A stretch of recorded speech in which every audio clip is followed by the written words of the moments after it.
ఆయనేమో లేదండి నాది బ్లాక్ చేసేసాడు. నేను ఫోన్ చేస్తేనేమో వాళ్ళ తండ్రి ఏమో ఒలిగొండలు పోయిండు అన్న, ఒలిగొండల పెళ్లి ఉంది అన్నాడు.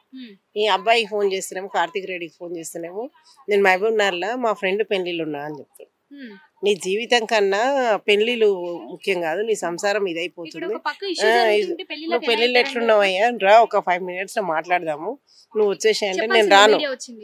అన్ని చెప్పినాం, మహిళా మండలం వచ్చినాం, మీడియా వచ్చింది, రండి బాబు అంటే నేను రాను, నాకు టైం కావాలి. టైం కావాలంటే అమ్మాయి ఏమన్నదంటే మీరు వచ్చేదాకా నేను ఈయనే ఉంటా, సావో బతుకో నేను ఈయనే తెలుసుకుంటా, నేను ఎక్కడ పోలేను, నేను ఎందుకంటే నాకు మీ ఇష్టం అంటుండ్రు. నేను ఏమన్నానంటే మేడం ఉంటా మేడం, ఎప్పుడు నాకు న్యాయం జరిగే వరకు ఉంటా. ఇక్కడ మేడం డబ్బులతో, పవర్తో, పొలిటికల్ పవర్తో మేనేజ్ చేస్తున్నాడు. వాళ్ళని వీళ్ళని పేర్లు తెస్తున్నాడు, భయపెట్టేటోని భయపెడుతున్నాడు, లేదు తినేటోడికి డబ్బులు పెడుతున్నాడు. నేనేమన్నా నా గోల్డ్ ఇవ్వనే కదండి నేను అడిగింది, 1 crore అది ఇది అని ఎందుకు రూమర్స్ని స్ప్రెడ్ చేయడం? నాది నాకు చూపించమనే కదా నా దారి నేను అడిగింది. నేను వచ్చి నా గోల్డ్ అడిగాను, నా గోల్డ్ అంటే కోర్టులో చూసుకోవాలంట. సరే నేను కోర్టులో చూసుకుంటాను నా గోల్డ్ని, నేను వద్దు, నా వస్తువు మాత్రం నీ ఇంట్లో ఉండాలి కదా. సో అప్పుడు నేను కూడా ఇంటి కోడలనే కదా, డివోర్స్ వచ్చే వరకు ఇప్పుడు నేను కూడా ఇంట్లో ఉండే రైట్ ఉంది కదా. సో డివోర్స్ వచ్చిన రోజు నేను కూడా నా గోల్డ్ తీసుకొని బయటకు వస్తా, అంతే కదా. మరి ఆయన మాట్లాడే మాట అట్లానే ఉంది కదా. సో నేను అలా అనేసరికి ఇప్పుడు వచ్చి పొద్దున్న ఏమైందంటే వీళ్ళు RTV వాళ్ళు వచ్చి వాళ్ళు పెట్టారండి, ఏమంటారు లైవ్ పెట్టారు, వాళ్ళని కాంటాక్ట్ అంటే కాల్ చేపించారు, మాట్లాడారు. సరే మా ఫ్యామిలీ ఇష్యూస్ ఉన్నాయి, మేము ఫైట్ చేసుకున్నాం, మేము మాట్లాడుకున్నాం, అంతా అయిపోయింది. అవతల పర్సన్కి ఇన్వాల్వ్ అవ్వాల్సిన అవసరం లేదు అందులో. ఏదన్నా ఉంటే వాళ్ళ బాబాయ్ వాళ్ళ కొడుకండి పూర్ణారెడ్డి, మరి వీళ్ళు ఇన్వాల్వ్ చేపించారు, ఆయనే ఇన్వాల్వ్ అయ్యాడు. ఆ అబ్బాయి ఇంకా స్టూడెంటే, మళ్ళీ వాడికి పెళ్లి అంటే తెలీదు, ఇవేమి తెలియవు నీకు, నువ్వు ఒక ఫ్యామిలీ మ్యాటర్లో ఎలా ఇన్వాల్వ్ అవుతావండి? ఎలాంటి చీప్ మాటలో తెలుసా మేడం, ఒకసారి ఆ వీడియో పెట్టియ్యారా? ఎలాంటి చీప్ మాటలో తెలుసా మేడం, నాకంట మొగోళ్ళని ట్రాప్ చేసి వాళ్ళ డబ్బులని మొగోళ్ళని ట్రాప్ చేస్తానంట. ఎంతమంది అబ్బాయిలని ఇట్లా ట్రాప్ చేసిందో, అబ్బాయిలు ఎందుకు ట్రాప్ చేస్తుందో డబ్బుల కోసం ట్రాప్ చేస్తుంది ఇది. ఇంతమంది అబ్బాయిలని ఇట్లా ట్రాప్ చేసిందో ఎందుకండి ఇలాంటి మాటలు? ఎవరైనా నాకు సపోర్ట్కి ఒక మెసేజ్ అట్లా ఎందుకు పెడుతున్నారు అమ్మాయికి అంటే నువ్వేది, అది ఎంత తప్పు మాట మేడం. నీకు నేను ఏం వరుస అవుతా? నేను అట్లాంటి మాట మాట్లాడడం కరెక్టేనా? నీ అన్న మీద నీకు ప్రేమ ఉండొచ్చు, బీటెక్ 3rd year ఏమో అండి, నీకన్నా ఏజ్ లో పెద్దదాన్ని, నీకు నీ అన్న మీద ప్రేమ ఉంటే ఉండొచ్చు అండి, వెళ్ళి ఆయన మీద చూపించుకో.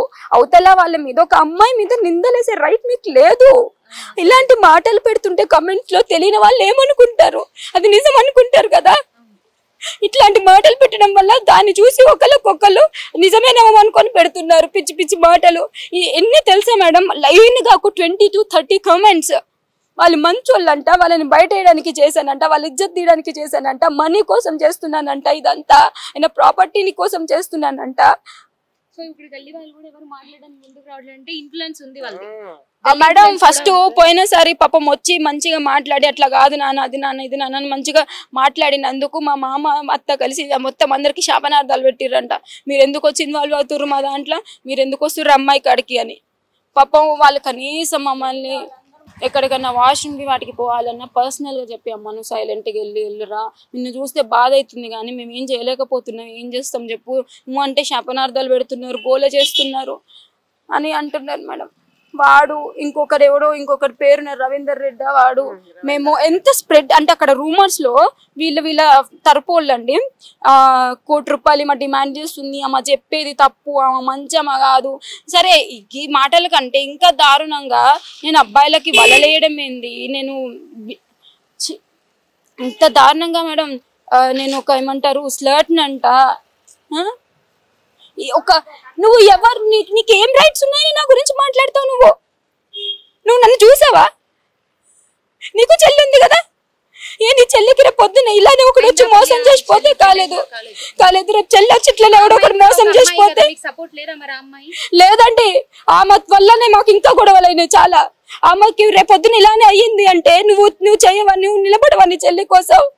నా కోసం నేను ఫైట్ చేస్తుంటే నాకు నాన్న లేరు, నాకు బ్యాక్గ్రౌండ్ సపోర్ట్ లేదు, నాకు ఎవరు లేకపోయినా నా కోసం నేను నిలబడి నేను ఫైట్ చేసుకుంటుంటే నోటికొచ్చిన మాటలు అంటావా? నేను గోల్డ్ మెడలిస్ట్ అండి, చదువు తప్ప ఇంకొక లోకం లేదు నాకు. అలాంటి దాన్ని అబ్బాయి ఫోటో చూసిన కాంచి ఇష్టపడి ఆయన పెళ్లి చేసుకున్నందుకు ఇన్ని మాటలు పడాలా నేను? అసలు వాడెవడండి అసలు ఇన్వాల్వ్ కావడానికి? మా ఫ్యామిలీ ఇష్యూస్ లో వాడేవాడు. సో పెళ్ళై సంవత్సరం అయినా కూడా మిమ్మల్ని తాకనటువంటి పరిస్థితి. సో సంవత్సరం నుంచి కూడా ఇప్పుడు సంవత్సరం వస్తున్నారు. మీ అమ్మగారి ఇంట్లోనే ఉన్నారా? ఒక 20 days అలా ఇక్కడ ఉన్నా మేడం, తర్వాత అంతా అక్కడే ఉన్నా. పెళ్ళై ఒక 20 days మాత్రమే ఇక్కడ ఉన్నారు, మిగతా మొత్తం కూడా అమ్మగారి ఇంట్లోనే ఉన్నారు. నన్ను అలో చేయకపోతున్నా మేడం. ఒక 3 months ఆ డబ్బు కోసం అని చెప్పారు. ఒక 3 months మాత్రం డబ్బు కోసం చేసేవాళ్ళు మేడం.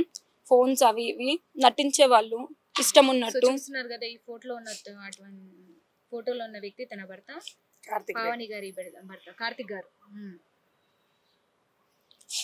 మీ అత్తమామ ఎలాంటి మనస్తత్వాలు? వాళ్ళు కూడా మంచిగా చూసుకోకపోయేదా ఇప్పుడు? లేదు మేడం, కనీసం ఒకరు ఎలా తెలుసా మేడం, మా మామ వెళ్ళి ఇంకో రూమ్ లో పడుకుంటాడు, మా అత్త వచ్చి మా హస్బెండ్ పక్కన వండుతుంది, నేను కింద పడుకోవాలి. అది ఎక్కడ రూల్ అండి? అదంతే. కనీసం సోఫాలో కూర్చొని ఇద్దరం మాట్లాడుకుంటుంటే ఏముంది కార్తిక్ మాట్లాడనీకి లోపలికి రా అంటది, లోపల కూర్చొని మాట్లాడుకుంటుంటే ఏముంది కార్తిక్ నీకు డాడీ హాల్లో ఉంటే రా బయటికి అంటది. ఈమె వీళ్ళ అత్తగారు కూడా ఇట్లనే అంటేనే ఆమెకి 2 పిల్లలు పుట్టిర్రండి. అసలు అబ్బాయి నన్ను టచ్ చేయలేదంటే తన దగ్గర ఏం ప్రాబ్లం ఉందో, తను ఇంత డ్రింక్ అడిక్ట్, పెళ్ళైనాక ఫుల్ తాగుతుంటే ఎందుకు తాగుతున్నారు కార్తిక్ గారు అంటే, నీకు ఇలా అయ్యింది కాబట్టి బెంగతో తాగుతున్నా. అప్పుడేమో పార్టీ, ఇప్పుడేమో బెంగ, తాగే వాళ్ళకి వంకలు, ఇన్ని చేసి ఇన్ని మోసాలు నాకు చేసి పెళ్లి చేసుకొని నాకు అనుకోకుండా వచ్చి నాకు ఎలర్జీని పట్టుకొని.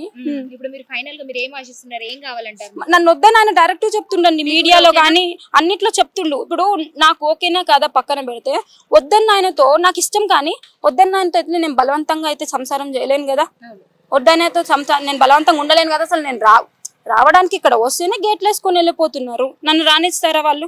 వెళ్ళినా నన్ను బతకనియరు. సో నేను ఏమంటున్నా, నాదేదో నాకు ఇచ్చేసేయి, నాకు న్యాయం చెయ్యి.